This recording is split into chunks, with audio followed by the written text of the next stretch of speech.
Swiss Pick'em time hype! Spoilers, if you haven't seen the play-in stage yet, don't watch the rest of this video. Instead, watch my series of 5-minute analysis. You can see quick summaries of all of those games, as well as get a deeper understanding of how those team fights and skirmishes happen. I have all 10 of the play-in games there. You won't regret it. Okay, first things first, let's see how we did in the first round. We picked Mad Lions, PSG, 100 Thieves, and GAM to get through. So 3 out of 4, not bad, especially considering I don't think many people predicted Pain Gaming to get through. So we're doing well so far.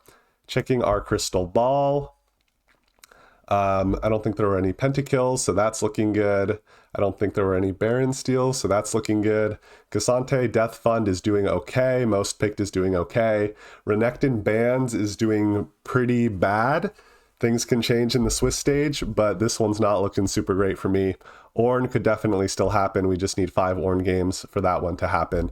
And Poppy's been looking good as well in different roles.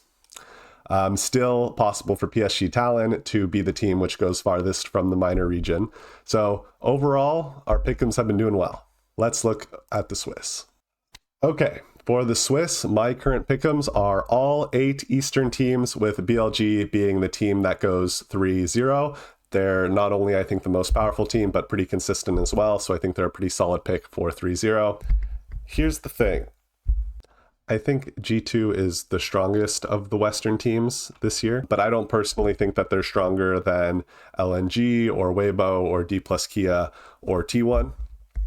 I also don't particularly buy into the PSG hype that PSG is going to be able to make top 8. I think there's a pretty decent gap this year, probably bigger than ever between the Eastern teams and the Western teams. I think even these bottom Eastern teams, D plus Kia, LNG, they can be really nasty and really hard to beat. There's an idea that floats around in the Swiss stage. You may have heard that there's a very high probability that a Western team or a bottom 8 team makes top 8. This is actually true. There's a 60, 70, 80% chance, depending on the numbers you use, that a bottom 8 team will make the top 8. So why don't we have a bottom 8 team in our top 8? Well, it's a bit of a mathematical fallacy.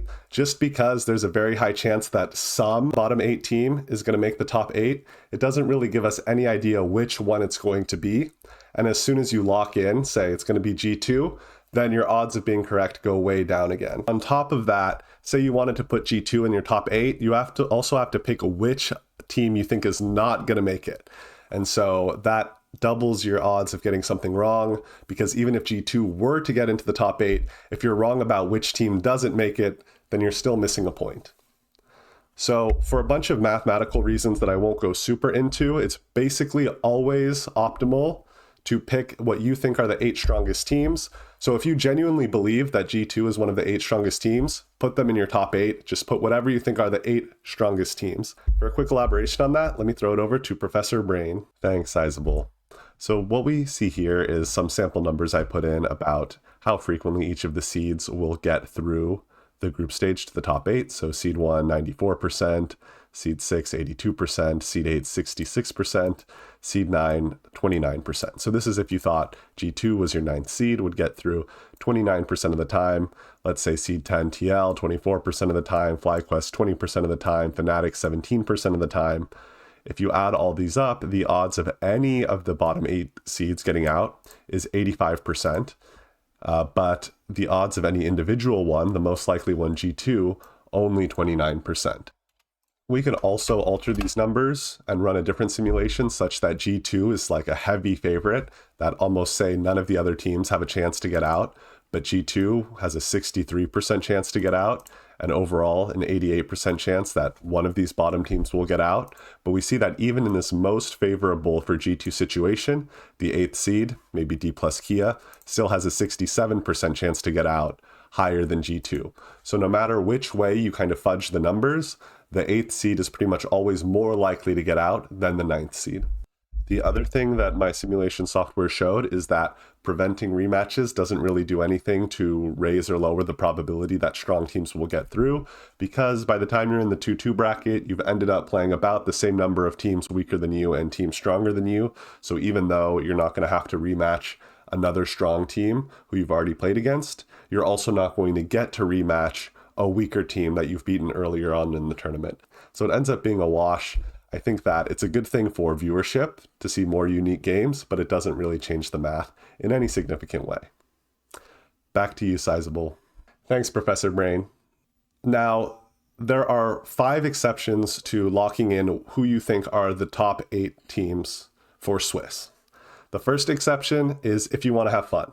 I don't know why anyone would want to have fun. This channel is not about having fun. This channel is about winning, especially if you're a fan of one of these play-in teams or a Western team and you want an additional reason to root for them. Putting them in your top 8 can give you that.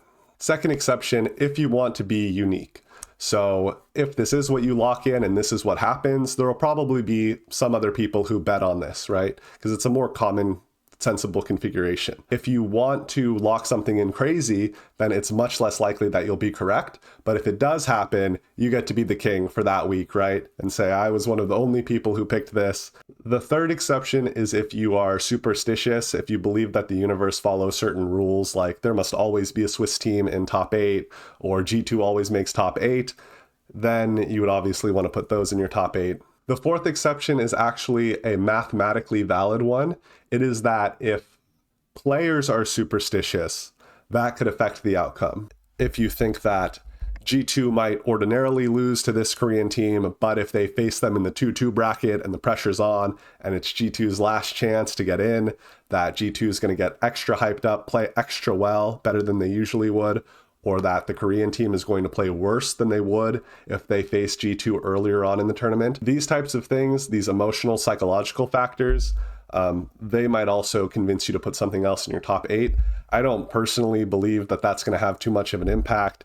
And then the fifth factor is also potentially mathematically valid. I didn't actually test it out, but I think theoretically you could construct some situation where a team is overall better than another in the sense of having a higher average win rate against everybody, but the weaker team has a better win rate against teams which are likely to be in the 2-2 bracket.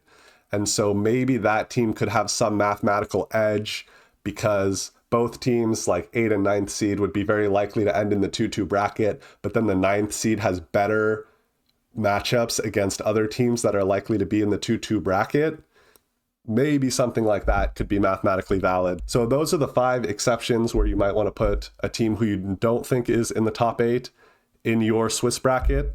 But if you don't believe in any of those exceptions or you don't think they're very strong, which is my case, then this is the configuration that is going to give you the highest chance of getting it completely right and getting the most points if you don't get it completely right. Ultimately, my job is not to offer super unique perspective, secret sauce. My job is to get you all as many points as possible, and this is what I genuinely believe is going to get you all as many points as possible, and myself the most points. Make sure to subscribe to the channel, not just to see my next pick'ems in the knockout stage, but also to see my analyses of the Swiss stage games, as well as my series of deep dives on champions where I evaluate how good a champion is in the pro meta overall and then place it in my tier list. Thank you so much for watching. Good luck out there, and I will see you next time.